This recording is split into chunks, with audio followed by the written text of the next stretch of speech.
Resistors, the most ubiquitous of electronic components, they are a critical piece in just about every circuit. And they also play a major role in our soon-to-become favorite equation, Ohm's law.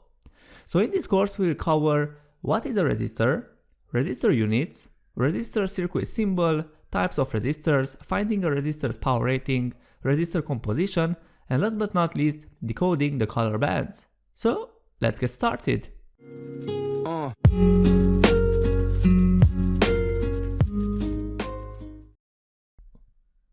So what does a resistor look like? Well, all resistors have two terminals, one connection on each end of the resistor.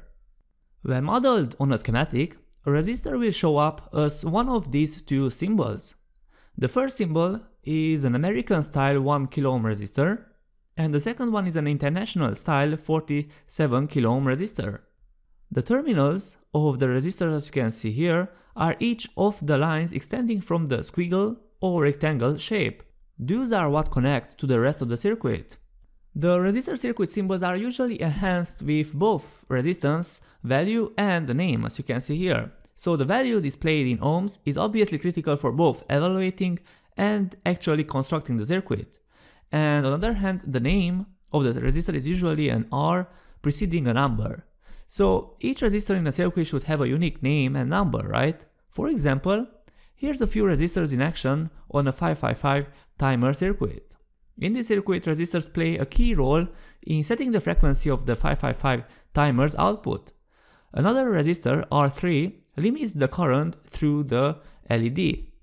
Of course, you don't have to know how this circuit works right now, because we didn't even learn about integrated circuits, but I just wanted to show you some resistors in action.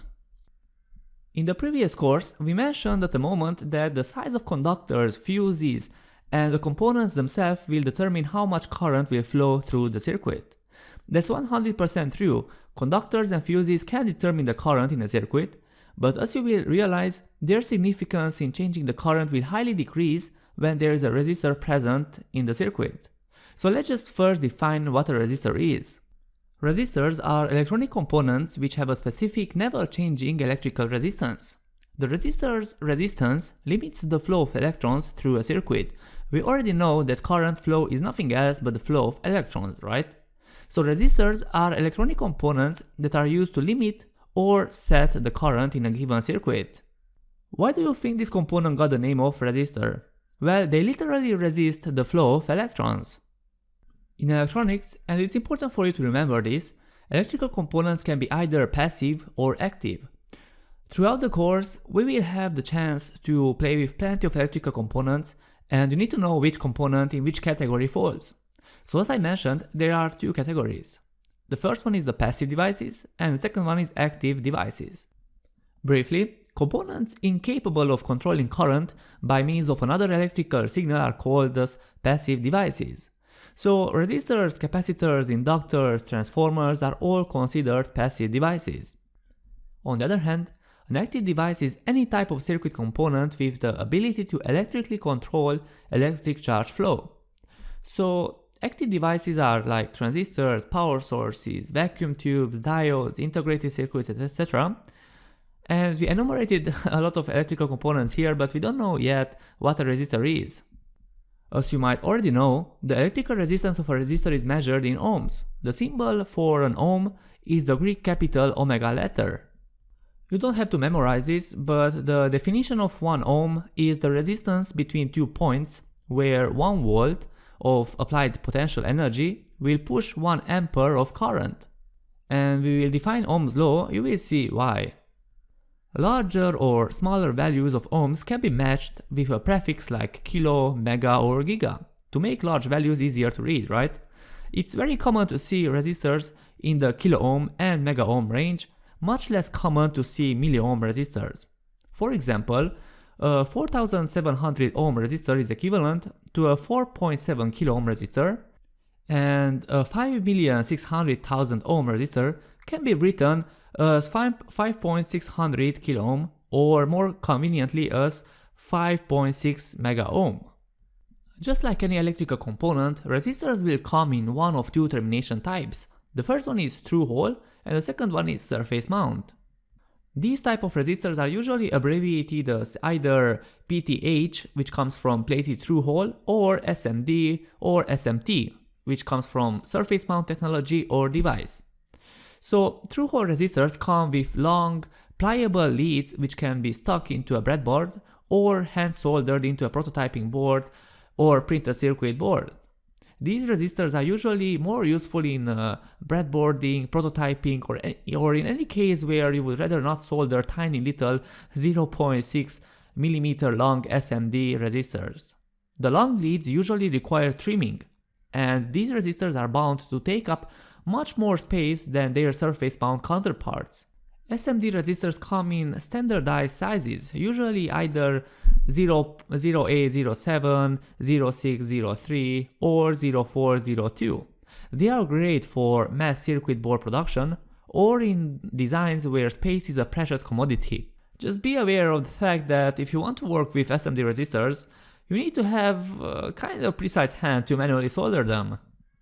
We could talk a lot about why should someone use through-hole instead of SMT. Well, overall, through-hole components can withstand more environmental stress, and that's the reason why through-hole technology is commonly used in military and aerospace products that may experience extreme acceleration, collisions, or high temperatures, right? Also, the through-hole resistors, since they are bigger in size, they can usually withstand more current than their counterpart SMD resistors. The key difference between SMT and through-hole mounting area, the SMT does not require holes to be drilled through a PCB, and SMT components are much smaller and can be mounted on both sides of the board. The ability to fit a higher number of small components on a PCB has allowed for much denser, higher performing and smaller PCBs. On the other hand, the size of the package also tells you an approximation of how much current it can handle. A resistor's power rating can usually be deduced, as I mentioned, by observing its package size. So standard through-hole resistors usually come with 0.25 watts or 0.5 watts ratings, and a more special purpose power resistors might actually list their power ratings on the resistor. Now let's talk briefly about the resistor composition. Well, resistors can be constructed out of a variety of materials, and the most common modern resistors are made out of either carbon, metal, or metal oxide film. The carbon composition resistors are very small in size and have less power loss. Also, the resistors can have a very high value, even up to few mega ohms. These are so small that we cannot even indicate the value with readable digits on it. And for that, we use color codes on the resistor body to indicate the resistance value. Now you might be wondering how to find out the resistance of a resistor. Well, the easiest way is to measure it with a multimeter, placing the two probes in parallel with the resistor leads. This is usually the most preferred way, but cool engineers can read the value of the resistor by decoding the color bands. So through-hole axial resistors usually use the color band system to display their value. And most of these resistors will have 4 bands of color circling the resistors, though you will also find 5-band and 6-band resistors. In the standard 4-band resistor, the first 2 bands indicate the 2 most significant digits of the resistor's value. The third band is a weight value, which multiplies the 2 significant digits by a power of 10. And the final band indicates the tolerance of the resistor. The tolerance explains how much more or less the actual resistance of the resistor can be compared to what its nominal value is.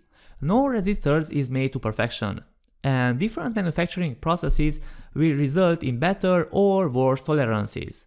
For example, a 1 kilo ohm resistor with 5% tolerance can actually be anywhere between 0.95 kilo ohm and 1.05 kilo ohm.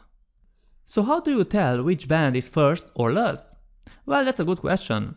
The last tolerance band is often clearly separated from the value bands, and usually it will either be silver or gold. If you want to know more about decoding the color bands, here's a very nice image that clearly shows the purpose of each band for resistors starting with 4 bands, 5 band and 6 band.